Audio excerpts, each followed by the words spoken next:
दिल में है अल्लाह का नाम, ज़ुबां पे माँ बाप का नाम। सभी भाइयों को, दोस्तों को, बच्चों को हाजी अराफा शेख का सलाम। व्यासपीठ पे बैठे हुए हमारे महाराष्ट्र के राजा, हमारे मुख्यमंत्री देवेंद्र जी फडणवीस, मेरे बड़े भाई अर्जुन जी खोतकर, हमारे देश के बड़े नेता शाहनवाज हुसैन जी,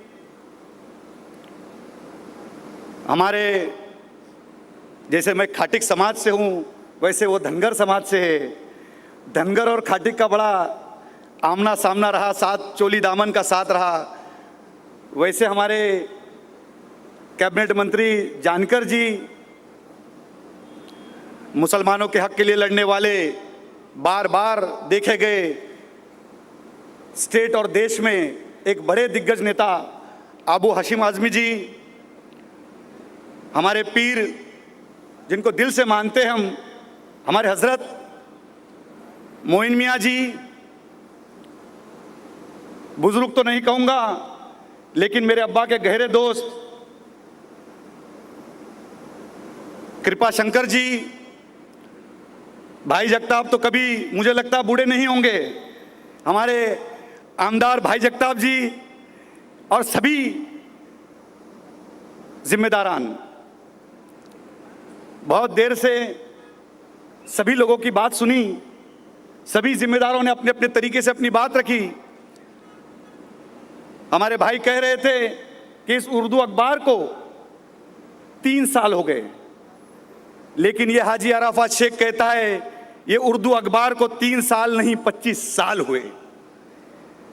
आज एक बात की बड़ी कमी महसूस कर रहा हूं कि इस उर्दू अखबार की शुरुआत जिस इंसान ने की वो हमारे बीच नहीं है।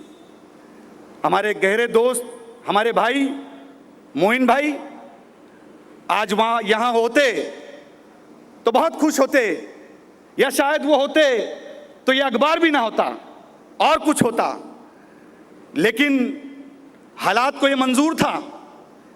लेकिन उसके बाद जो मोइन भाई की जिम्मेदारी, जिस खूबी से, जो रूप मोइन भाई का था, जो तरीका मोइन भाई का था, जो अखलाक मोइन भाई का था, जो मिलना जुलना मोइन भाई का था, वो पूरा का पूरा स्टाइल हमारे इम्तियाज भाई ने निभाया। और देखते ही देखते महाराष्ट्र का ये अखबार महाराष्ट्र के मुसलमानों तक के कोने कोने तक के चला गया। मैं हमेशा जब जाता हूं उनके ऑफिस में खालिद भाई और इम्तियाज भाई से कहता हूं ये मुसलमानों का सामना है।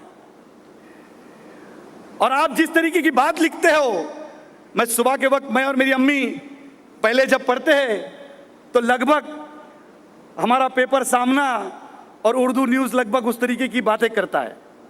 एक अच्छा पेपर, एक अच्छे तरीके से अपनी बात रखने वाला पेपर, जो आप लोगों ने जिस तरीके से इसको बढ़ाने का काम किया, मैं बधाई देता हूं। इंशाअल्लाह ताला पूरे महाराष्ट्र के नहीं, पूरे हिंदुस्तान के मुसलमान आपके पेपर को बिल्कुल बिल्कुल सराहेंगे। ये हाजी अराफात शेख का वादा रहा। जिस तरीके से आप काम कर रहे हैं, जिस तरीके से अपने अखबार को जो बातें लिखना चाहिए, खास तौर पर सीएम साहब बताना चाहूंगा, इस अखबार के अंदर जो बातें आती है उस बातों को हम गौर से पढ़ेंगे तो कभी भी ऐसा, कोई भी ऐसी इनकी न्यूज़ नहीं होती है जिसके मुसलमान कौम भड़क उठे। कोई ऐसी चीज़ ये लोग करते नहीं, जो सच बात है वही अपनी बातें सामने रखने का ये काम करते हैं। आज देखते ही देखते महाराष्ट्र के कोने कोने के अंदर ये अखबार पहुंच गया। आज आपने इस अखबार के प्रोग्राम में आकर एक मुसलमानों का साथ देने का काम किया, एक अखबार, उर्दू एक पेपर को मान देने का काम किया। साहब आपसे कहना चाहूँगा, उर्दू ज़बान एक ऐसी ज़बान है कि ज़बान, हर एक ज़बान अपनी मराठी हर 100 किलोमीटर के बाद चेंज होती है। पूना की मराठी अलग, कोल्हापुर की मराठी अलग, विदर्भ की मराठी अलग, औरंगाबाद की मराठी अलग, लेकिन ये एक ऐसी जबान है पूरी दुनिया में एक ही लिपि से, एक ही आवाज में, एक ही अंदाज से बोली जाती है। और ऐसा हो गया कि एक जमाना था कि उर्दू की एक शान थी कि मोहम्मद रफीक उर्दू पढ़ा करते थे, उर्दू बोला करते थे, माननीय राज ठाकरे साहब के वालिद उर्दू पढ़ा करते थे, लता मंगेशकर जी उर्दू पढ़ा करती थी, बड़े बड़े अटल बिहारी वाजपेयी उर्दू अच्छा बोला करते थे। ये सारे लोग इतने बड़े महान हस्ती हिंदुस्तान के जो उर्दू बोलते थे, आज सारी जबान आगे निकल गई और हमारी उर्दू जबान ही पीछे रह गई।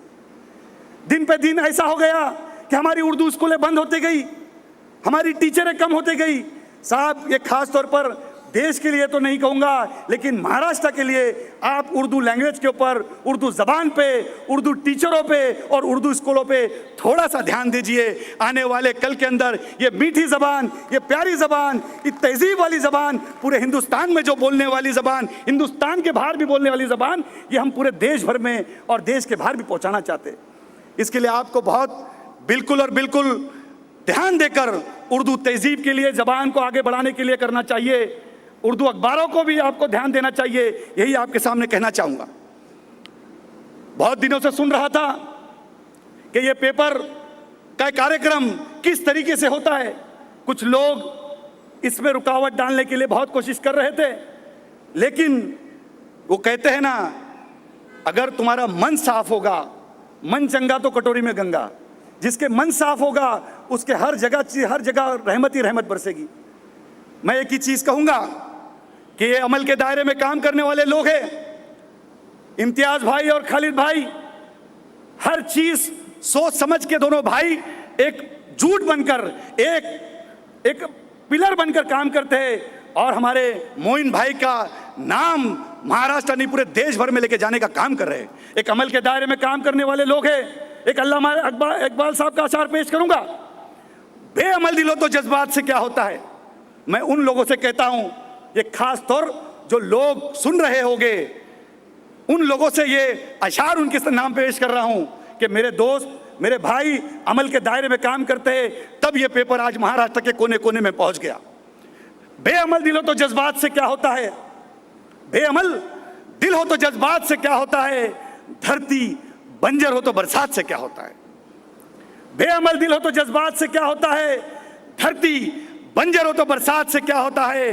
तेरा हर अमल हो तामीर तमन्ना के लिए, तेरा हर अमल हो तामीर तमन्ना के लिए, वरना रंगीन ख्यालात से क्या होता है। ये लोग अमल के दायरे में काम करने वाले लोग हैं साहब, इनके ऊपर पूरा हमको ध्यान देना चाहिए। इस अखबार पे पूरा ध्यान देना चाहिए।